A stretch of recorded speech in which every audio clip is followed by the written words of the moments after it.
السلام علیکم ورحمت الله وبرکاته. وسیم الله خان یم چې نن در سره یوه افسوسناکه واقعه شریکومه، خاص کر د نوجوانانو دپاره. او دا واقعه چې ده نو دا د خاص کر د میکونو په باره کې، د انسپران په باره کې ده، ځکه چې څوک چې ډېر میکونه ږدي نو هغه ډېره ده ضرور واورئ او ګانې پې اورئ دا ضرور واورئ. جي دا واقعه په بیبیا وړ کې یو کس و او هغه به چې و نو ښه نیک کس و،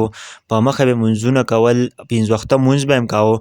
بلکې تلاوت به هم د قرآن مجید کاوه، نیک کارونه به یې کاوه، بلکې یو کار به یې کاوه د ګناه چې هغه به 24 ګنټې میکونه په غوږ کې ایښودي وو او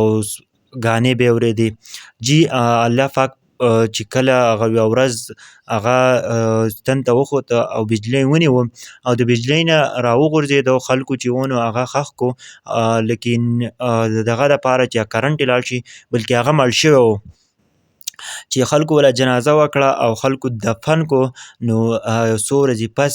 خلکو د قبر خواته څوک د قبر نه افسوسناک دغه افسوس غوندې ترې راختو، افسوس یې کاوه د قبر هغه مړي، چې خلکو ویل چې دا قبر وګورو چې په دې کې د افسوس ولې کېږي، چې خلک کتلی دی قبر یې کولاو کړی دی، نو په هغه کې یا کس چې دی نو هغه پروت دی او د یو د سیخه د یو طرف د قبر د یو طرف نه راغلی دی پرې غوږ کې او د بل طرف ته وتی دی که نه. نو تاسو ته ټولو ته پکار دی یار دا واقعه وګورئ جي، او هغه ته به څومره تکلیف و جي. نو موږ او تاسو له پکار دی چې د انسپرانو نه او د میکونو نه دې څیزونو نه څه وکړو، لږ بایکاټ وکړو، ګانې پې مه اورو یار. تاسو ته ښه پته ده ژوند زموږ دپاره یو امتحان دی، ځکه یو د خدای د اسکول امتحان دی، دا خو خامخا که ته فیل شې جو بیا به پاس شې، لیکن په هغه امتحان کې چې یو پیر فیل شو جو بیا فیل یې یار. زه ټولو ته مسلمانانو ته زما دا خواست دی چې جي د نیک کارونه کوئ، بلکې د ګناه نه ځان ساتئ یار، د میکونو استعمال مه کوئ، د ګانې مه اورئ یار. د ژوند او د مرګ هېڅ پته نه لګي، دا یو 2 ورځې ژوند دی، ته به نن صحیح یې سبا له به ته مړ یې، ته به سهار ژوندی یې بلکې ماښام به نه یې، د دې پته نه لګي. ته به یو ښه کار اراده کوه، الله پاک به تعالی په هغه باندې نیکۍ درکوي. د بدو کارونو نه ځان بچ کوه او د بدو خلکو نه هم ځان بچ کوه، ځکه چې نن سبا معاشره داسې ګنده ده چې برنقه ستا نه غلطۍ یوه شوې نه وي او ستا پسې غلطې خبرې جوړوي، تا ذلیله کوي، لیکن یو کوشش وکړئ چې د ګناهو کارونو نه ځان وساتئ، هېڅ پته نه لګي د ژوند او د مرګ. زه اوس ژوندی یم، ماښام پته نه لګي، ماښام لمونځ له تللی شم جومات ته نه شم، سهار به یم ژوندی یم که نه یم. نو موږ ټولو له پکار دی چې د دین کار وکړو، که په سوشل میډیا باندې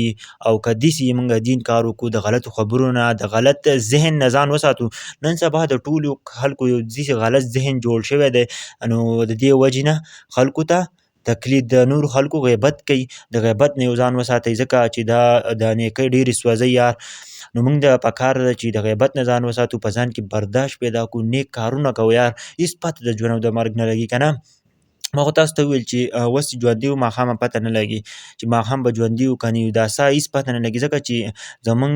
د خلکو عمرونه ډېر زیات کم دي. نو په دې وجه زه تاسو ته ټولو ته خواست کوم چې دا پیغام د نورو ملګرو سره هم شیر کړئ جي، او د غلطو کارونو نه ځان وساتئ، چې څومره غلطۍ درنه شوي هغه توبه وباسئ، او که زمونږ پیج هم نه یې فالو کړی ضرور ورسره فالو کړئ، ځکه چې موږ به یو داسې قیمتي ویډیوګانې د معاشرې مطابق ویډیوګانې به راوړو او هغه باندې به تاسو عمل کوئ انشاءالله. موږ به په خپله لاول عمل کوو، بیا تاسو عمل کوئ، نو انشاءالله هر څه به موږ ته صحیح شي او موږ به د دین کار په اسانۍ باندې وکړو. او که ویډیو مو خوښ شوي نو ملګرو سره شیر کړئ. تھینک یو، ملاویږو په بله ویډیو کې.